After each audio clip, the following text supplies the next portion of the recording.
പ്രണയം മധുരം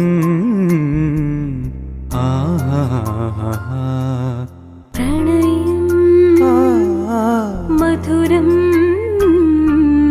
മരിക്കാത്ത പ്രണയം ആർദ്രമിയോർമതൻ പടവിൽ ഞാനിരിപ്പോ മരിക്കാത്ത പ്രണയത്തിൻ മൂകബിംബം ഒരു കൊച്ചു കാറ്റെങ്ങാൻ വീശിയാലോ ഉലയും ഒരോളം പോൽ ഞാനിരിപ്പൂ പ്രണയം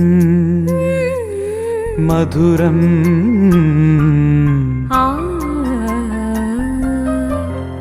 രാവുറങ്ങി നീയുറങ്ങി നീർമിഴി തോർന്നീല. നമസ്കാരം. മരിക്കാത്ത പ്രണയത്തിൻ്റെ ഈ ആഴ്ചയിലെ അധ്യായത്തിൽ നമുക്ക് അതിഥിയായി ലഭിച്ചിരിക്കുന്നത് മലയാളത്തിന് ഒരു പിടി മനോഹര ഗാനങ്ങൾ സമ്മാനിച്ച് നമ്മെ വേർപിരിഞ്ഞു പോയ ശ്രീ ഭരണിക്കാവ് ശിവകുമാർ, അദ്ദേഹത്തിൻ്റെ സഹധർമ്മിണി ശ്രീമതി ഓമന ശിവകുമാർ. നമസ്തേ ചേച്ചി.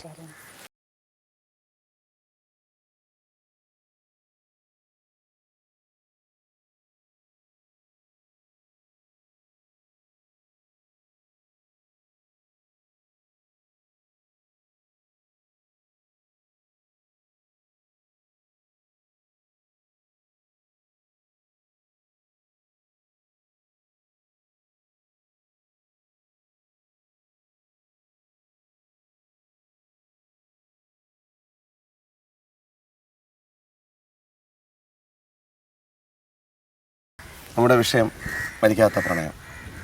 ഞാൻ ആദ്യമായിട്ട് ആ വിഷയം, എന്നാണ് ജീവിതത്തിൽ അദ്ദേഹം കടന്നു വന്നത്, നിങ്ങളുടെ വിവാഹം, അതിനെക്കുറിച്ചൊക്കെ പറയും. കാരണം 1989 ഞങ്ങളുടെ കൂടിക്കാഴ്ച. കാഴ്ച എന്ന് പറഞ്ഞാൽ എൻ്റെ ഒരു സുഹൃത്ത്, പരിചയത്തിലുള്ള ഒരാളടുത്ത് താമസം ഉണ്ടായിരുന്നു. അപ്പോൾ ചേട്ടൻ്റെ സുഹൃത്താണ് അവിടെ താമസത്തിനുണ്ടായിരുന്നത്. ആ ആൾ മുഖാന്തരമാണ് ഈ ആലോചന വന്ന് ഇങ്ങനെ ആലോചിച്ചു, കണ്ടു, ഇഷ്ടപ്പെട്ടു. അതിന് എനിക്ക് അന്ന് സ്കൂളിൽ ജോലി ഉണ്ടായിരുന്നു. അന്ന് പിന്നെ അങ്ങനെ കണ്ട് സംസാരിച്ചു, ഓക്കെ ആയി, കല്യാണത്തിന് നിശ്ചയിച്ചു. 89 മാർച്ചിലായിരുന്നു കല്യാണം കഴിഞ്ഞത്. കോളേജിൽ ലെക്ചർ ആയിരുന്നിട്ട് കളഞ്ഞിട്ടാണല്ലോ. സജീവമാണ്, അന്ന് സജീവമായിരുന്നു. പിന്നെ ഇടയ്ക്ക് ഒരു 4-5 വർഷം ഗ്യാപ്പ് ഉണ്ടായിരുന്നു. കാരണം യമുന എന്നൊരു പടം എടുത്തതിന് ശേഷം ഒരുപാട് സാമ്പത്തിക നഷ്ടങ്ങൾ ഉണ്ടായപ്പോൾ അത് ഫീൽഡിൽ നിന്നും തന്നെ കുറച്ച് അകന്ന് മാറി. നമ്മുടെ വിഷയം സുഖദുഃഖങ്ങൾ ഒരുമിച്ച് നിൽക്കുന്ന ഒരാളാണ് ഭാര്യ. അത്തരത്തിൽ ചേച്ചി ആ സുഖദുഃഖങ്ങളിൽ അത് നമുക്ക് തലമുറയിൽ നിന്ന് അറിഞ്ഞിരിക്കേണ്ട കാര്യമാണ്. എല്ലാത്തിലും എങ്ങനെയാണ് കൂടെ അദ്ദേഹത്തിൻ്റെ ഒപ്പം, അതൊന്ന് പറയൂ. എന്ന് പറഞ്ഞാൽ പിന്നെ കല്യാണം കഴിഞ്ഞ സമയം മുതൽ വളരെ പ്രയാസത്തിലായിരുന്നു ജീവിതം മുന്നോട്ട് പോയിക്കൊണ്ടിരുന്നത്. അതിൻ്റെ കുടുംബജീവിതം എന്ന് പറയുമ്പം തന്നെ വളരെ കഷ്ടപ്പാടിലാണല്ലോ. തുടങ്ങുന്നത് തന്നെ ഇതായിരുന്നു. അപ്പോൾ എല്ലാ സുഖത്തിലും ദുഃഖത്തിലും എല്ലാം ഒരുമിച്ച് ഞാൻ അഡ്ജസ്റ്റ് ചെയ്തങ്ങ് മുന്നോട്ട് പോയിക്കൊണ്ടിരുന്നു. അതിന് ശേഷമാണ് ആകാശവാണിയിലും ദൂരദർശനിലും ഒക്കെ വർക്കുകൾ കിട്ടി. അങ്ങനെ കുറച്ച് മുന്നോട്ടങ്ങ് പോയിക്കൊണ്ടിരുന്നു. ശരിക്കും അദ്ദേഹത്തിന് മനോഹരമായ ഒരുപാട് പാട്ടുകളുണ്ട്. ചില പാട്ടുകളൊക്കെ വയലാർ എഴുതിയാണെന്ന് ഒരു ആൾക്കാർ സംശയമുള്ളതുണ്ട്. ചേച്ചിക്ക് ആ പ്രണയം, നമ്മുടെ വിഷയം പ്രണയമാണെന്ന് ചോദിക്കുകയാണ്. അദ്ദേഹം എഴുതിയ ഗാനങ്ങളിൽ മനസ്സിൽ ഒരുപാട്, എല്ലാ പാട്ടും നല്ലതാണ്, എന്നാലും ഏറ്റവും മനസ്സിനോട് പ്രിയം അടുത്ത് നിൽക്കുന്ന പാട്ട് ഏതാണ്? ഏറ്റവും അടുത്തത് അതാണ് ഏറ്റവും നല്ല പ്രിയപ്പെട്ട ഒരു ഗാനമായിട്ട് തോന്നിയിട്ടുള്ളത്. ചേട്ടനും അത് തന്നെയാണ് ഇഷ്ടം. പ്രേമഗാനങ്ങൾ എഴുതുന്നതാണ് കൂടുതലും ഇഷ്ടം. അതുകൊണ്ട് പിന്നെ അത് നല്ലൊരു പാട്ടായിട്ട് അന്ന് മുതലാണ് ഈ പ്രണയം തുടങ്ങിയത് തന്നെ. അങ്ങനെ പാട്ടുകളിലൂടെയുള്ള പ്രണയം അങ്ങനെ മുമ്പോട്ട് പോയി. അല്ല, വലിയ ദേഷ്യമൊന്നും വരത്തില്ല. ദേഷ്യം വന്നാൽ പിടിച്ചു നിൽക്കാൻ ഇത്തിരി പ്രയാസമാണ്. അങ്ങനെ വരത്തൊന്നുമില്ല. അഡ്ജസ്റ്റ് ചെയ്തങ്ങ് പോകും. ഏത് സാഹചര്യത്തിലും അഡ്ജസ്റ്റ് ചെയ്ത് പോകുന്നത്. അതുപോലെ തന്നെയാണ് ഞാനും. രണ്ടുപേരും ഒരുമിച്ച് എല്ലാ കാര്യത്തിലും അഡ്ജസ്റ്റ് ചെയ്താണ് അത്രയും കാലം ഞങ്ങൾ ജീവിച്ചിരുന്നത്.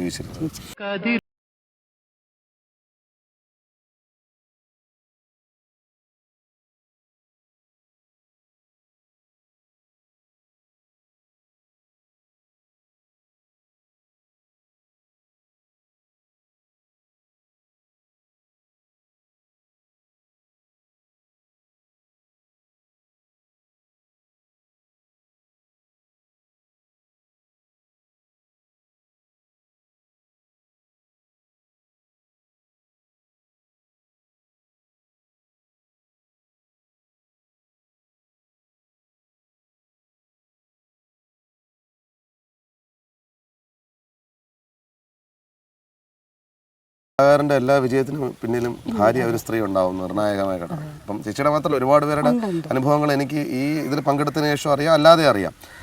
അപ്പോൾ ഞാൻ ചോദിക്കുന്നത് അദ്ദേഹത്തിൻ്റെ ആ ക്രിയേറ്റിവിറ്റിയിലും എഴുത്തിലുമൊക്കെ ചേച്ചി ഈ അവസ്ഥയിലും എങ്ങനെയൊക്കെ സഹായകരമായിരുന്നിട്ടുണ്ട്?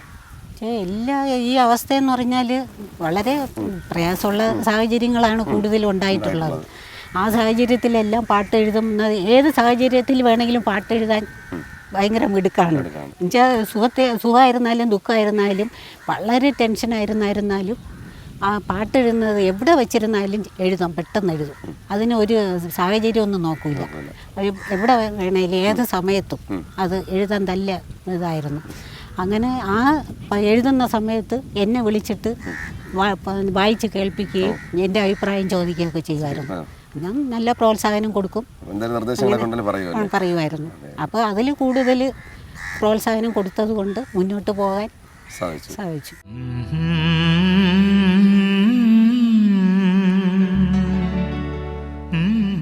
പ്രണയത്തിൽ ചാലിച്ചെഴുതിയ ഹൃദയത്തിൻ്റെ പാട്ടുകൾ. രാഗാർദ്രഹംസങ്ങളോ നമ്മൾ രാവിൻ്റെ രോമാഞ്ചമോ, രാഗാർദ്രഹംസങ്ങളോ നമ്മൾ രാവിൻ്റെ രോമാഞ്ചമോ. ഈ പ്രണയഗാനങ്ങൾക്കൊപ്പം സഞ്ചരിച്ചിരുന്ന എഴുതിയിരുന്ന ഒരാളുടെ ഒപ്പം ആ മനസ്സിൻ്റെ പ്രണയത്തിൻ്റെ ഭാഗമായിരുന്നു. പ്രണയം വ്യത്യസ്തമാണ് ആൾക്കാർക്ക് അല്ലേ, പലതരത്തിലാണ്. ചേച്ചി ഈ ലോകത്ത് നോക്കി കണ്ടിരിക്കുന്ന വ്യക്തികളിൽ ഇപ്പോൾ മകളുണ്ട് അല്ലേ, അത് നമ്മുടെ ഒരു തലമുറയുണ്ട്. ചേച്ചി ഈ വിഷയത്തെ എങ്ങനെയാണ് നോക്കിക്കാണുന്നത്? ഇപ്പം ഞങ്ങൾ പറയുന്ന സബ്ജക്റ്റുമായിട്ട് ബന്ധപ്പെട്ട് ഞാൻ ചോദിക്കുകയാണ്, ജീവിതത്തിൻ്റെ ആകെ തുകയിൽ പ്രണയത്തിന് എത്രത്തോളം സ്ഥാനമുണ്ട് ജീവിതത്തിൽ? എല്ലാ കാര്യത്തിലും പരസ്പര വിശ്വാസവും സ്നേഹവും അതുണ്ടായാൽ നമുക്ക് താനേ പ്രണയം വരും.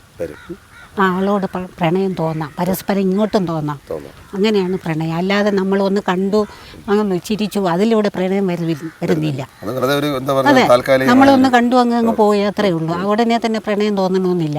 നമ്മൾ പരസ്പരം അറിഞ്ഞ് സ്നേഹിച്ചും വിശ്വസിച്ചും മുന്നോട്ട് പോയാൽ പ്രണയം താനേ ഉണ്ടാകും. അദ്ദേഹത്തിന് പ്രണയത്തെ കുറിച്ചുണ്ടായിരുന്ന ഒരു കാഴ്ചപ്പാട് എങ്ങനെയായിരുന്നു? അത് പാട്ടാണ്, പാട്ടിലൂടെ കവിതയിലൂടെയാണ് ആ പ്രണയം അത്രയും മുന്നിട്ട് നിൽക്കുന്നത്. അതിൻ്റെ എല്ലാ വരികളിലും പ്രണയമുണ്ട്.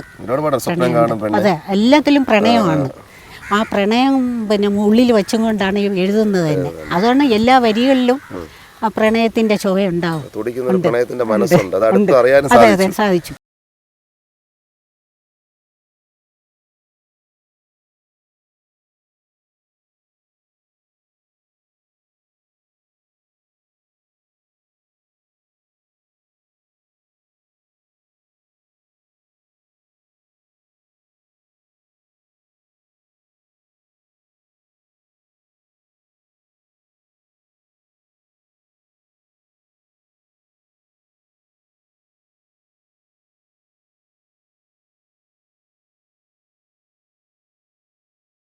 രാവുറങ്ങി നീയുറങ്ങി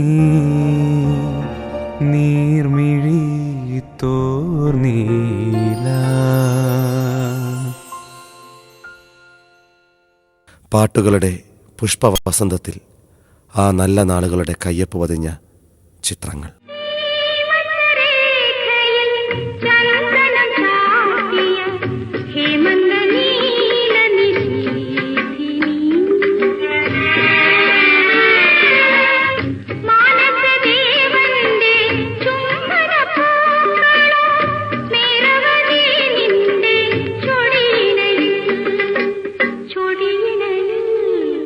നമ്മുടെ ജീവിതത്തിൻ്റെ ഒരു ഭാഗം അല്ലെങ്കിൽ പ്രണയം, ഒരാൾ നമ്മുടെ ഇല്ലാതെ നമ്മൾ ശൂന്യതയിലേക്ക് നടന്നുപോയ ജീവിതത്തിൻ്റെ നിമിഷങ്ങളൊക്കെ ഞാനത് വീണ്ടും ഓർത്തെടുക്കാൻ വേണ്ടി ചോദിക്കുന്നതല്ല. എന്നാലും ചേച്ചി എങ്ങനെയാണ് എൻ്റെ ഒരു ഞാൻ പറഞ്ഞല്ലേ, കഷ്ടപ്പാടിലുണ്ടായിരുന്നപ്പോഴും ഒരാളുണ്ടല്ലോ നമ്മുടെ കൂടെ, സുഖമൊക്കെ ഷെയർ. പിന്നെ ഇല്ല നമ്മൾ ഒറ്റയ്ക്ക്.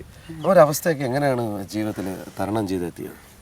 പറയാന്ന് പറഞ്ഞാൽ വലിയ പ്രയാസമുള്ള കാര്യമാണ്. കാരണം ഉണ്ടായിരുന്ന ഒരാളില്ലാതെ പെട്ടെന്ന് ഇല്ലാതാവുമ്പോൾ നമുക്ക് പിടിച്ചു നിൽക്കാൻ വലിയൊരു പ്രയാസമുണ്ട്. എന്നുവെച്ചാൽ ഇങ്ങനെ മുന്നോട്ട് പോകണം. അങ്ങനെയുള്ള ഒരു സാഹചര്യം വരുമ്പോഴത്തേക്ക് എനിക്ക് തോന്നുന്നത് ദൈവം അറിഞ്ഞ് നമുക്കൊരു ഒരു ശക്തി നമുക്ക് തരും എന്നുള്ള വിശ്വാസത്തിലാണ്. അതുമല്ല, പോയതിന് ശേഷം ഞാൻ എപ്പോഴും ചേട്ടൻ്റെ ഇതിലാണ്. ഏത് കാര്യം ഉണ്ടെങ്കിലും ചേട്ടൻ്റെ അടുത്ത് പറയും പോലെ പറഞ്ഞിട്ടാണ് നമ്മളത് ചെയ്യുന്നത്. ചെയ്യുമ്പോൾ അതിന് നമുക്കൊരു അനുകൂല മനോഭാവം തന്നെ ഉണ്ടാവും. അങ്ങനെയാണ് ആത്മാവിന്റെ ഒരു സാന്നിധ്യം നമ്മുടെ സാന്നിധ്യം ഉണ്ട്, എപ്പോഴും ഉണ്ടാവുന്നതാണ് സത്യം. അത് എപ്പോഴെങ്കിലൊക്കെ ചേച്ചിക്ക് ഫീൽ ചെയ്തിട്ടുണ്ടോ? എല്ലാ ഓരോ കാര്യത്തിനും നമ്മൾ ഇറങ്ങുമ്പോൾ നമ്മൾ മനസ്സുകൊണ്ട് പറയുമ്പോഴത്തേക്ക് നമുക്ക് ഒരു ശക്തിയല്ല, നമുക്കൊരു പ്രചോദനം ഉണ്ടാവും പോകുന്ന കാര്യം വിജയിക്കാനും. ഇപ്പം മോള് എവിടെയെങ്കിലും പോയിട്ട് എന്തെങ്കിലും പിന്നെ താമസിച്ച് വരെ എന്തെങ്കിലും ചെയ്യുമ്പോഴത്തേക്കൊക്കെ നമുക്ക് മനസ്സുകൊണ്ട് ഞാൻ പറയുകയാണ്. അപ്പം അത് നമുക്ക് ഇത്രയും കാലം കൊണ്ട് അനുകൂലമായിട്ടുള്ള അനുഭവമാണ് ഉണ്ടായിട്ടുള്ളത്. അപ്പം ഏത് സാഹചര്യത്തിലും നമ്മുടെ കൂടെ ഉണ്ട്, നമ്മളെ സഹായിക്കും എന്നുള്ളൊരു വിശ്വാസത്തിലാണ് ഞാനിപ്പോൾ ഇങ്ങനെ ജീവിച്ചിരിക്കുന്ന എത്ര പേര് ഈ കാലഘട്ടത്തിലുണ്ട് അല്ലേ? നമ്മള് ആരോ പറഞ്ഞ പോലെ ജീവിതത്തിൽ കാണുമ്പോൾ തന്നെ മറന്നു പോവുക, അല്ലെങ്കിൽ നമ്മൾ വ്യക്തികളെ മാറിയെടുക്കുക. അത് ഞാൻ നേരത്തെ പറഞ്ഞ തലമുറയ്ക്ക് പ്രണയം എന്താണെന്ന് അറിയില്ല. ചേച്ചി ഒരുപക്ഷെ നിങ്ങളെപ്പോലുള്ളവർ ജീവിതത്തിൽ വീണ്ടും പറയാം. അതുകൊണ്ടാണ് ഞാൻ വീണ്ടും എടുത്തെടുത്ത് ചോദിക്കുന്നത്. അതുകൊണ്ട് പറഞ്ഞ ഒരു പ്രണയം മനോഹരമായി എങ്ങനെ ഒരാളെ പ്രണയിക്കണം, ജീവിച്ചിരിക്കണം, ജീവിതത്തിന് ശേഷം തുടരണമെന്ന് ഉള്ള കുറേ ആളുകളിൽ പെട്ട അപൂർവം ആൾക്കാരിൽ ഒരാളാണ് ചേച്ചി. അതുകൊണ്ട് തന്നെ അഭിമാനത്തോടു കൂടി നമുക്ക് ഈ വിഷയം ചോദിക്കാവുന്നതാണ്. ഞാൻ അതിൽ കണ്ടിന്യൂ ചോദിക്കുകയാണ്. അപ്പോൾ ഞാൻ ചോദിക്കുന്ന ഈ ഇല്ലാത്ത പ്രസൻസിൽ, ആളില്ലാത്ത പ്രസൻസിൽ ജീവിച്ചുടർന്നു ചേച്ചിയുടെ ഒരു മനസ്സിൻ്റെ ഇന്നത്തെ ഒരു എന്താ പറഞ്ഞ കഴിഞ്ഞ കാലവും ഇത് വെച്ചിട്ട് എന്താണ് ജീവിതത്തിൻ്റെ ഒരു ആകെ തുകയെക്കുറിച്ച് വിചാരിക്കുന്നത്? അങ്ങനെ എടുത്തു പറയത്തക്കതായിട്ടൊന്നും അങ്ങനെ ഇല്ല. എന്നുവെച്ചാൽ ചേട്ടൻ്റെ പ്രസൻസ് ഉള്ളത് കൊണ്ട് നമ്മൾ എന്ത് വിചാരിക്കുന്നോ അല്ലെങ്കിൽ ഏത് കാര്യത്തിന് ഇറങ്ങിത്തിരിക്കുന്നോ അത് നമുക്ക് സാധിച്ചു കിട്ടുന്നുണ്ട്. ഇപ്പോൾ എവിടെ പോയിരുന്നാലും ഇന്നാരുടെ ചേട്ടൻ്റെ ഭാര്യയാണ്, മോളാണെന്ന് പറയുമ്പോൾ നമുക്കതൊരു പ്രത്യേക ഒരു അംഗീകാരമാണ് കിട്ടുന്നത്. ചേട്ടൻ ജീവിച്ചിരുന്നപ്പോൾ അംഗീകാരം കിട്ടിയിട്ടില്ലെങ്കിലും മരിച്ചു കഴിഞ്ഞപ്പോൾ ഇല്ലാതായപ്പോൾ നമുക്ക് അതിൻ്റെ ഒരു ഇത് കിട്ടുന്നുണ്ട്, പ്രസൻസ് കിട്ടുന്നുണ്ട്.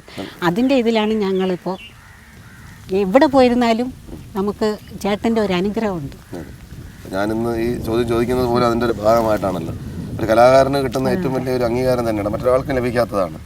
അപ്പോൾ അതിൽ നിന്നുകൊണ്ട് ഞാൻ ചോദിക്കുന്നു, ഇനി എന്തെങ്കിലും ചേച്ചിക്ക് നമ്മുടെ ഒരു പ്രേക്ഷകരോട് എന്തെങ്കിലും 2 വാക്ക് ഞാൻ ചോദിക്കുന്നത് പ്രണയത്തെക്കുറിച്ച് എങ്ങനെ ആയിരിക്കണം പുതിയ തലമുറ ജീവിക്കേണ്ടതെന്ന് ഞാൻ പറയുന്നത്.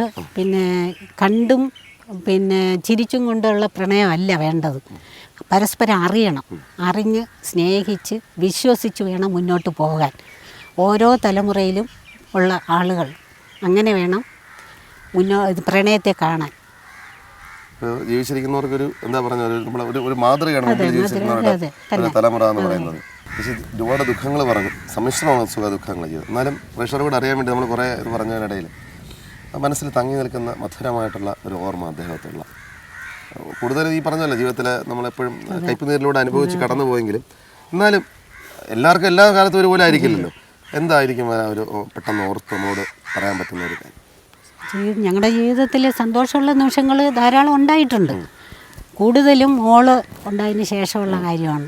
മോളുണ്ടായി അറിഞ്ഞപ്പം മുതൽ ഭയങ്കര സന്തോഷത്തിന് ഭയങ്കര ഇഷ്ടമാണ്. ഒരു പെൺകുട്ടി എന്നുള്ള ഒരു ഇതിൽ ഭയങ്കര ഇഷ്ടമാണ്. അപ്പോൾ എവിടെ യാത്രയിൽ ഭയങ്കര ഇഷ്ടമുള്ള ഒരാളാണ്. യാത്രയാണ് ഏത് സമയവും വീട്ടിൽ ഇരിക്കുന്ന ഒരു പ്രകൃതക്കാരനല്ല. ഏത് സമയവും യാത്രയാണ്, സുഹൃത്തുക്കളോടൊപ്പമാണ് കൂടുതൽ യാത്ര. അപ്പോൾ ഈ യാത്ര എന്ന് പറയുമ്പോൾ ഞങ്ങൾ ഒരുമിച്ചുള്ള യാത്ര എന്നൊക്കെ പറയുമ്പോൾ ഭയങ്കര സന്തോഷമുള്ള ഒരു കാര്യമാണ്. അങ്ങനെ ഞങ്ങൾ പല സ്ഥലത്തുമൊക്കെ പോയി, അമ്പലങ്ങളിൽ പോയിട്ടുണ്ട്. പിന്നെ വർക്കിൻ്റെ കാര്യത്തിൽ തന്നെ ഞങ്ങളെയും കൂടി കൂട്ടി കോഴിക്കോട് വരെ പോയിട്ടുണ്ട് വർക്കിൻ്റെ കാര്യത്തിൽ. അവിടെ പോയി ഞങ്ങൾ 1.5 മാസം വരെ താമസിച്ചു. നല്ല ജോളി ഇതായിരുന്നു ജീവിതമൊക്കെ. അങ്ങനെ സന്തോഷമുള്ള ഒരു കാര്യങ്ങൾ കുടുംബമായിട്ടുള്ളതാണ്. അതെ, ഒന്നും പറയാനില്ല, പ്രത്യേകിച്ചൊന്നുമില്ല. അത് അത്രേ ഉള്ളൂ, അതേ ഉള്ളൂ. അപ്പോൾ ഇഷ്ടമുള്ള മോള് അച്ഛൻ്റെ ഇഷ്ടമുള്ള ഒരു പാട്ടല്ലേ അല്ലേ? മോളെ കൊണ്ട് നമുക്ക് വേണമെങ്കിൽ 2 വരി ഒരു പ്രത്യേകതയ്ക്ക് വേണ്ടിയിട്ട്, എന്നാലും അച്ഛനും ഇഷ്ടമുള്ള ഒരു മകളായതുകൊണ്ട് ആ പാട്ട് നമുക്ക് പുറത്ത് എല്ലാ പാട്ടുകളും ഇടാൻ കേൾക്കാം. എന്നാലും മോള് പാടുന്നത് പാർവതി അല്ലേ? പാർവതി കൊണ്ടുവന്ന് നമുക്ക് 2 വരി പാടി കേൾക്കാം.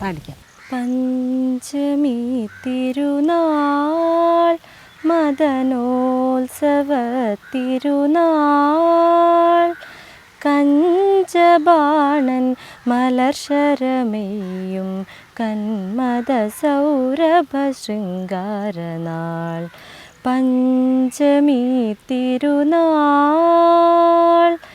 നാൽപ്പാമര കുളിർ പൊയ്കയിൽ നാണിച്ചു വിടരും പൂക്കളെ നാൽപ്പാമരക്കുളിർ പൊയ്കയിൽ നാണിച്ചു വിടരും പൂക്കളെ ഇന്നുരാവിൽ പ്രിയനെന്മയിൽ മായാക്ഷതങ്ങൾ ചാർത്തുമ്പോൾ എൻ മാറിടമാകെ തരിക്കും അവൻ്റെ മേനിയിൽ പടരും ഒരു മലർ വല്ലിയായി ഞാൻ മാറും ഞാനാകെ തരിക്കും പഞ്ചമി തിരുനാൾ മദനോത്സവ തിരുനാൾ കഞ്ചബാണൻ മലർശരമേയും കന്മദ സൗരഭ ശൃംഗാരനാൾ.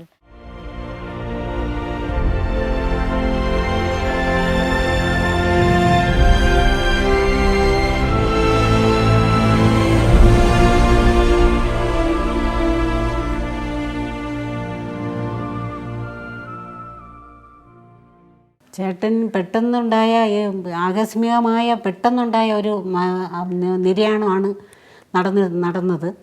അന്ന് അതിന് മുമ്പ് 2 ദിവസം മുമ്പ് പിന്നെ വയറിന് ഒരു ചെറിയ ഒരു അസുഖം പോലെ തോന്നിയെങ്കിൽ 2 ദിവസം വീട്ടിൽ തന്നെ ഉണ്ടായിരുന്നു. അപ്പോഴൊക്കെ ഞാൻ തന്നെയാണ് പോയി മരുന്ന് വാങ്ങിച്ചുകൊണ്ട് വന്ന് കൊടുത്തതും പുറത്തിറങ്ങാതെ തന്നെയാണ് വീട്ടിൽ തന്നെ 2 ദിവസം കഴിഞ്ഞു. പിന്നെ മരുന്നുകൾ കൊടുത്തു. അങ്ങനെയൊക്കെ 2 ദിവസം കഴിഞ്ഞ് ഇരിക്കുന്ന സമയത്താണ് പെട്ടെന്ന് രാവിലെ പിറ്റേ ദിവസം രാവിലെ തന്നെ മോൾക്ക് മോഡൽ എക്സാമായിരുന്നു. അന്ന് മോഡൽ എക്സാമിന് പോകാനായിട്ട് ഇറങ്ങിക്കൊണ്ടിരിക്കുമ്പോഴാണ് ചേട്ടൻ വന്നിട്ട് പറയുന്നത് എനിക്ക് വല്ലാതെ വരുന്നു എന്ന് പറഞ്ഞ് സെറ്റിയിലിരിക്കുകയായിരുന്നു. ഇതേപോലെ സെറ്റിയിലിരുന്ന് ഞാൻ എന്ത് ചെയ്തു, വയറ് വയ്യാത്തത് കാരണം കട്ടൻ ചായ കൊണ്ട് കുടിച്ചു കഴിഞ്ഞിട്ട് പേപ്പർ എടുത്ത് വെച്ച് ഇങ്ങനെ നോക്കിക്കൊണ്ടിരുന്നപ്പോൾ എന്നോട് പറഞ്ഞു പിന്നെ എനിക്ക് അത്യാവശ്യമായിട്ട് പിന്നെ ഒരു ടൈറ്റിൽ സോങ് കൊടുക്കാനുണ്ട് സീരിയലിൻ്റെ, അതിന് പോകണമെന്ന് പറഞ്ഞു തീർന്ന് ഞാൻ പറഞ്ഞു പോകാമെന്ന് പറഞ്ഞ് മോള് പോയാൽ മതിയെന്ന് പറഞ്ഞതിനിടയ്ക്ക് ചേട്ടന് വല്ലാതെ വന്നു. പെട്ടെന്ന് തന്നെ ഇങ്ങനെ മേലോട്ട് ഇങ്ങനെ മലക്കായിരുന്നു. സെറ്റിയിലിരുന്ന ആൾ ഇങ്ങനെ മലക്കായിരുന്നു. മലന്ന് കഴിഞ്ഞ ഉടനെ തന്നെ പിന്നെ അനക്കമേ ഇല്ലായിരുന്നു. അങ്ങനെ കിടന്ന് ഞാൻ ആരുമില്ല, മോള് സ്കൂളിൽ പോയി ഇറങ്ങുന്ന സമയത്ത് ആരും ഇല്ലായിരുന്ന സമയത്ത് ഞാൻ എന്ത് ചെയ്യാനാണ്, എനിക്ക് ഒന്നും ചെയ്യാൻ പറ്റാത്ത ഒരവസ്ഥയായിപ്പോയി. ആ സെറ്റിയിൽ അങ്ങനെ തന്നെ ഇരുത്തിയതിന് ശേഷം ഞാൻ പുറത്തു പോയി 2-3 പേരെ വിളിച്ചുകൊണ്ട് വന്നിട്ട് വിളിച്ച് അവരെ കൊണ്ട് തന്നെ പിന്നെ എടുപ്പിച്ച് SK ഹോസ്പിറ്റലിൽ കൊണ്ടുപോകുമായിരുന്നു. അവിടെ ചെന്ന് കഴിഞ്ഞപ്പോഴും എനിക്കിങ്ങനെ ഒരു ബോധം പോയില്ല. ആൾ തീർന്നു പോയി എന്നുള്ള ഒരു ബോധം എനിക്ക് ഇല്ലായിരുന്നു. ഞാൻ അവിടെ ചെന്ന് ഡോക്ടറെ കണ്ട് അഡ്മിറ്റ് ചെയ്തു. ഡോക്ടർ നോക്കിയപ്പോഴാണ് എന്നോട് പറയുന്നില്ല, എന്നോട് അവിടെ ഇരിക്കാൻ പറഞ്ഞു. ഞാൻ അവിടെ ഇരിക്കുക, ഞാനും മോളും അവിടെ ഇരിക്കുകയായിരുന്നു. എന്നിട്ട് മറ്റുള്ളവരുമായിട്ട് ഡോക്ടർ ചർച്ച ചെയ്യുന്നു ഇങ്ങനെ വീട്ടിൽ വെച്ച് തന്നെ കഴിഞ്ഞു പോയെന്നുള്ളത്. എന്നിട്ട് ഞാൻ അറിയുന്നില്ല. ഞാൻ അറിയാതെ ഇരിക്കുന്ന സമയത്ത് എന്നെ ആംബുലൻസിൽ തന്നെ കയറ്റി എന്നെ വീട്ടിൽ കൊണ്ടാക്കാൻ പറഞ്ഞു. വീട്ടിൽ വന്നു, ഞാൻ താമസിക്കുന്ന വീട്ടിൽ വന്നു. അവിടെ വന്നതിന് ശേഷമാണ് പിന്നെ എല്ലാവരെയും വിളിച്ചറിയിച്ചു. അവരെല്ലാവരും കൂടി എന്നെ തിരിച്ച് പറഞ്ഞപ്പോഴാണ് ഞാൻ അറിയുന്നത്. അതെനിക്ക് വല്ലാത്തൊരിതായിപ്പോയി. കാരണം ജീവിതത്തിൽ ഇനി വേറെ ഒന്നുമില്ല സംഭവിക്കാൻ. ഇനി സംഭവിച്ചു കഴിഞ്ഞിട്ട് പിന്നെ ഞാൻ എന്തോ ജീവിക്കണമെന്നുള്ള ഒരു വലിയ ഘട്ടത്തിലായിപ്പോയി. ഞാനും മോള് മാത്രമേ ഉള്ളൂ. വാടക വീട്ടിലാണ് താമസം, ആരുമില്ല വേറൊരു സഹായത്തിനും. അങ്ങനെയൊക്കെ ഉള്ള ഒരു ഘട്ടം ആലോചിച്ച് എനിക്ക് വല്ലാത്തൊരു അവസ്ഥയിലായിപ്പോയി ഞാൻ. പിന്നെ ഒന്നും എനിക്ക് ഓർമ്മയില്ലായിരുന്നു. പിന്നെ എന്നെ ഹോസ്പിറ്റലിലേക്ക് കൊണ്ടുപോകുമായിരുന്നു. അത് കഴിഞ്ഞിട്ടാണ് ബോഡി കൊണ്ടുവന്ന് വീട്ടിൽ കൊണ്ടുവരുന്നതൊക്കെ. അങ്ങനെ ആ ഒരു ഘട്ടം ഇപ്പോഴതിൻ്റെ ഇത് തീർന്നിട്ടില്ല. കാരണം ഇങ്ങനെ ഒരാളില്ലാതായി പോയല്ലോ എന്നുള്ള ഒരു വലിയൊരു മാനസികാവസ്ഥയിലാണ് ഞാൻ ഇപ്പോഴും ജീവിക്കുന്നത്. ചേട്ടൻ്റെ ആ ഒരു മുഖം മനസ്സിൽ ഓർത്താണ് ഇത്രയും കാലം, ഈ 5 വർഷം കൊണ്ട് ഞാനിങ്ങനെ ജീവിച്ചു പോകുന്നത്. വേറെ ഒന്നും എനിക്ക് പറയാൻ പറ്റുന്നില്ല. അത്ര